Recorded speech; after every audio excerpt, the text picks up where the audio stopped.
Yo, what's up, y'all? Welcome to New Black Wall Street. Y'all just gonna have to ride with me. I ain't really had no time to really sit down and give y'all my undivided attention like that. You know, got the wife and all the kids at the crib, so we got hard to get quiet time. But anyway, I wanted to talk to y'all about, of course, the stock market, but in particular, the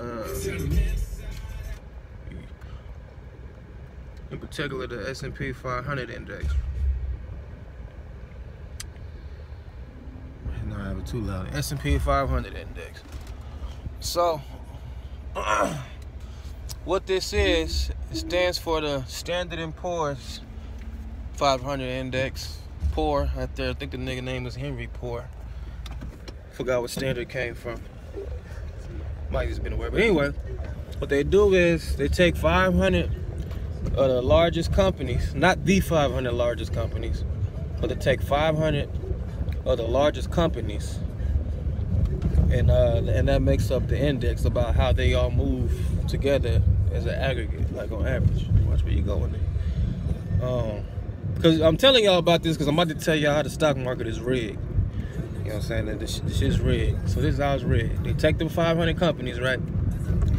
And in order, the criteria for you to be one of those 500 companies is you had to have been publicly traded for at least a minimum of 6 months. Publicly traded mean like, you know, like there's businesses that you can't buy into. Like before Snapchat, it was a business, but it just became publicly traded earlier this year, right? Of 2017, I guess.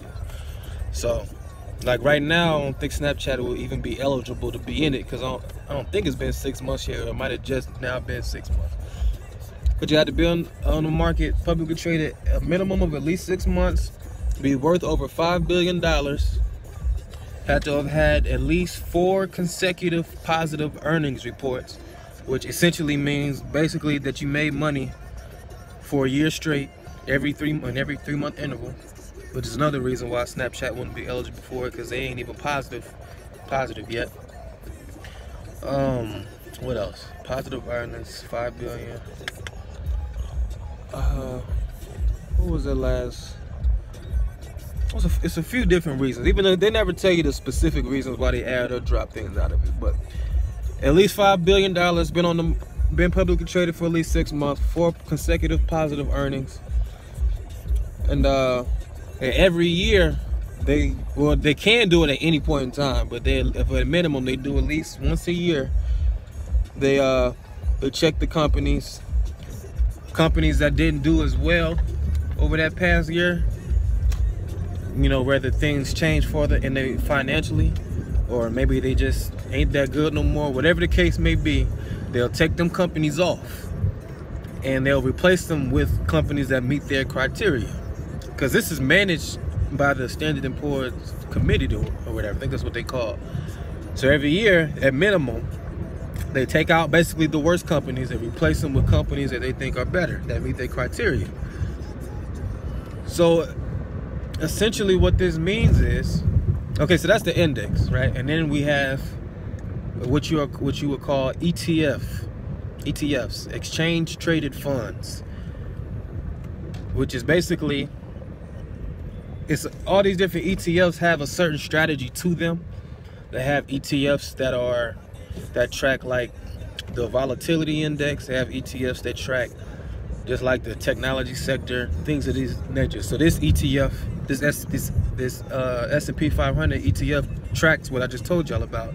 Basically these 500 companies, and this is an ETF, which stands for exchange traded fund, meaning a fund that trades on the exchange. Anybody could buy into it. So meaning that you could buy the aggregate of these 500 companies that this committee deems worthy of being within their index. And this makes up 75% of the money in the whole stock market. And the stock market, to my knowledge, is the biggest industry ever in this country, probably in the world, as far as money's concerned. So, if you think about what I told you, that explains to you how the stock market is basically rigged to always go up over time, which probably explains why the stock market has always went up over time. Even though this ETF I'm talking about is new. I think it came out in 93, 94, as far as anybody being able to buy into it. But this index has been since around 1920 something, like 1923. I can't speak on anything like before the 1900s. I don't have access to that data. Besides, I know some stock market crashes that happened. Because the stock market been in existence since like 1817. And then like 100 years later, they came with this S&P 500 index. 100 years some change later, which makes up 75% of the stock market. So if you want to know how the stock market is doing in general, you could just look at that index. And a lot of people refer to that index. And this index is so important, and it performs so well because it averages 8 to 9% a year. It performs so well that we use that as a reference when we want to judge somebody who's good at picking their own stocks. For example, we would say Warren Buffett beat the S&P 500 index by 15% for the past 10 years or something. And if you beat them by any percent, we'd be like, oh shit, damn, that nigga good. If you underperform that, then at that point, we're like, you should have just bought the whole market. Or at least most of it. So, like I'm saying, basically the point is, a stock that is rigged in your favor, is rigged, but it's rigged in your favor, because you got to realize, living in the United States of America, we all about business. We're a capitalist nation. I want to say the country itself ain't even a real country. It's like a corporation. Don't quote me on that though. So like money and business and money, that's the blood of the United States of America. So if there was ever a point in time where the stock market crashes and never recovers, money is going to be the last thing you should worry about, because that means the whole thing that we stand on is done for. Because it's all about money. It says land of the free, but at the end of the day, it's about the dollar, man. It's about money, not even the dollar, just money in general. Any form of it, whether it's a dollar, whether it's some commodity, a stock, some land, anything that has some kind of asset. So like I said, the day the stock market crashes and doesn't recover, you need to be thinking about getting a passport and moving out of the country. So for as long as you're in America, you should be investing in the stock market, because you're essentially investing in America, thus investing in yourself, because that's pretty much a sure bet.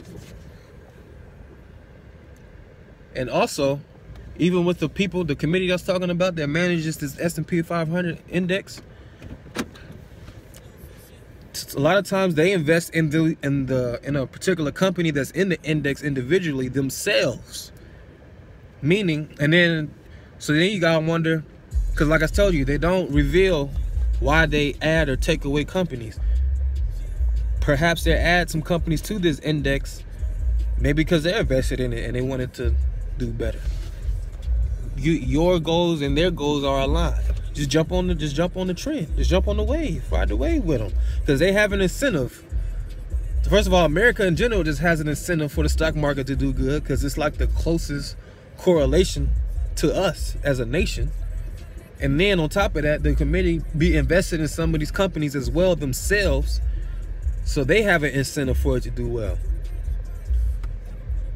And on top of that, some businesses pay dividends. If you don't understand what dividends are exactly, I can explain that in another video. But basically, it pays out.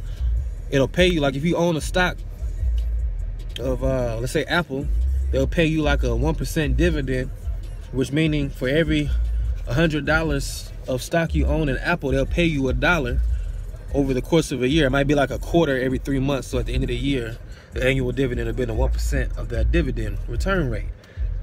But with the businesses that's in this index, if you buy the ETF that tracks the index, them dividends that them businesses pay out, because I'm pretty sure about 300-400 of them pay a dividend that's in the index, that money gets automatically reinvested into the index, which makes the price appreciate a little faster than than normal, because there's more money putting pressure on this bidding the price of the shares of the stock up.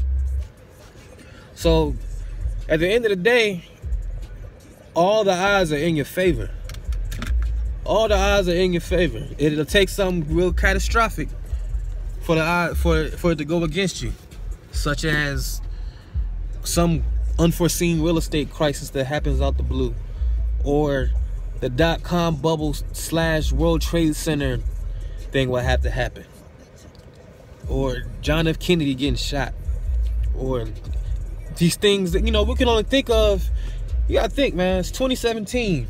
Over the past 150 years, it's only been, at least to my knowledge, I'm pretty sure it's been little small other little blips that they might consider a crash or a recession or something, but it's only been like 5 major stock crashes in the past 100+ years. Think about that. 5 crashes / bear markets, as you would call them. I'll explain that in another video.